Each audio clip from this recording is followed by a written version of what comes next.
Je trouve que ça va être extrêmement difficile pour la Grande-Bretagne, qui choisit de prendre le large à un moment ou dans un contexte international extrêmement incertain. Il faut donc parler d'une Russie de plus en plus agressive, qui n'hésite pas à interférer, par exemple, dans les élections en Europe, qui ne veut pas le bien de l'Europe. Évidemment, la Chine, de plus en plus ambitieuse, un État assez autoritaire.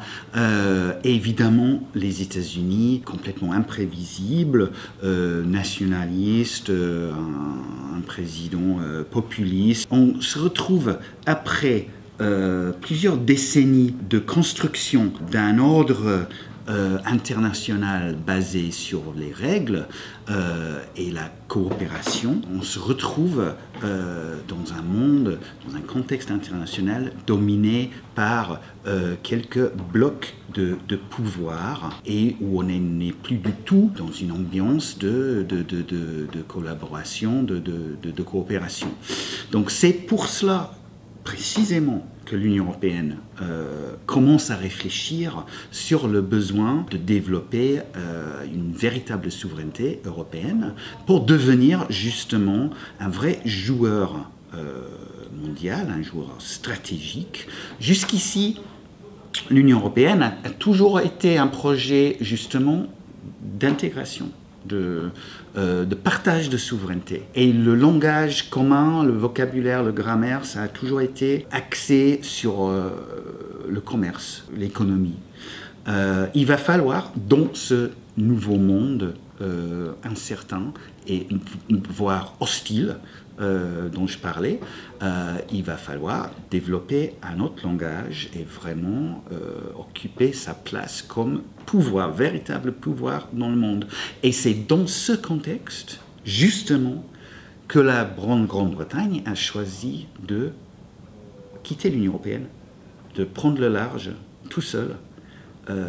Et très honnêtement, je pense que ça va être extrêmement compliqué.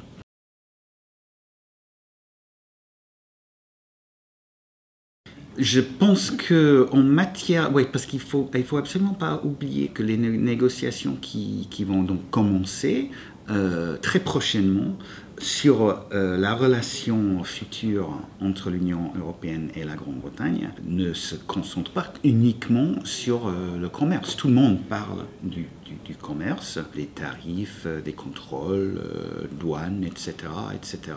Mais il s'agit aussi de la relation future dans le domaine de la défense, de la sécurité, du partage des données, etc., etc. Et là aussi, ça va être très compliqué. Et je pense que c'est dans l'intérêt des deux parties de trouver des accords aussi profonds que possible. Il y a déjà, dans le domaine de la défense, on part sur une bonne base dans le sens où on a par exemple des accords bilatéraux qui fonctionnent très très bien entre la France et la Grande-Bretagne en matière de défense. Il y a une coopération entre les deux forces militaires assez impressionnante qui marche très bien. La Grande-Bretagne va devoir décider quel point elle veut rester intégrée dans le concept d'une sorte de force européenne de défense.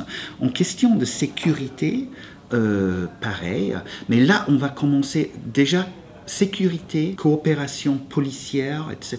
Et entre les forces d'intelligence, les services d'intelligence, là déjà ça commence déjà à être compliqué. On a appris très récemment, par exemple, que la Grande-Bretagne a décidé de se retirer du système du mandat d'arrêt européen. Essentiellement parce que ce système implique un rôle pour la Cour européenne de justice.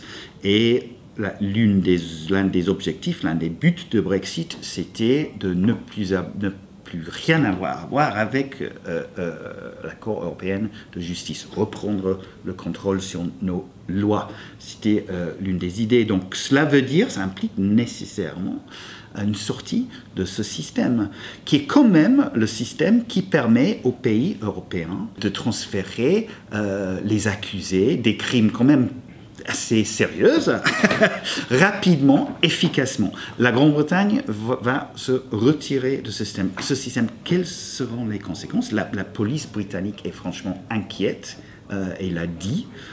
Mais si on continue sur ce chemin-là, de plus en plus, comme ils disent les Brexiteurs, d'indépendance, de moins en moins d'intégration avec les systèmes européens de sécurité, de partage de données, partage d'intelligence, etc., c'est mal parti.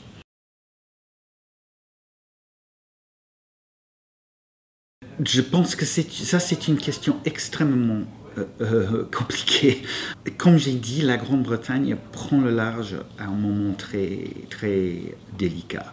On ne sait pas encore quelles seront les conséquences pour l'économie britannique. Ça dépendra, dans une certaine mesure, de la nature de l'accord de libre-échange. Si en fait on conclut un accord de libre-échange, mais ça dépendra de la nature de cet accord. Et évidemment, la Grande-Bretagne va sans doute chercher des accords de libre-échange avec d'autres pays dans le monde.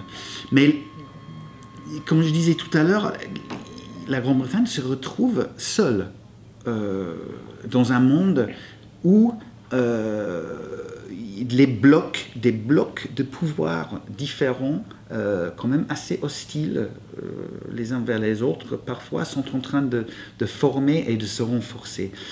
Et la Grande-Bretagne, il va falloir que la Grande-Bretagne navigue entre ces blocs. Et je me pose bien la question, quel genre d'accord commercial sera un pays comme la Grande-Bretagne, qui, même si ça reste encore une économie relativement importante, très importante sur l'échelle européenne, mais mondialement de moins en moins, quel genre d'accord commercial est-ce que la Grande-Bretagne va pouvoir conclure avec la Chine, avec les États-Unis, avec l'Inde, toutes les trois des économies bien plus puissantes, ou on voit de devenir bien plus puissantes que celles de la Grande-Bretagne, qui vont avoir leurs propres exigences.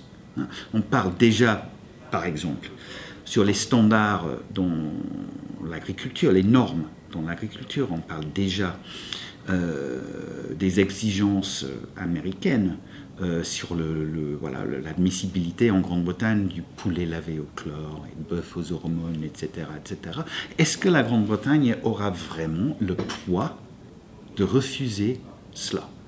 C'est ça ma question. Elle va sans doute chercher des accords avec des autres pays. C'était tout le but du Brexit, mais je trouve ça assez ironique. Elle va vite découvrir que la place qu'elle occupe réellement dans le monde est beaucoup moins importante que la place qu'elle imagine qu'elle occupe. Et ça, je dis que ça c'est ironique parce que l'un des grands facteurs derrière le vote pour le Brexit, c'était ce rêve, ce fantasme, cette imagination, ce sentiment que la Grande-Bretagne avait été un grand pays et peut le redevenir dans l'avenir. Malheureusement, entre-temps, le monde a changé.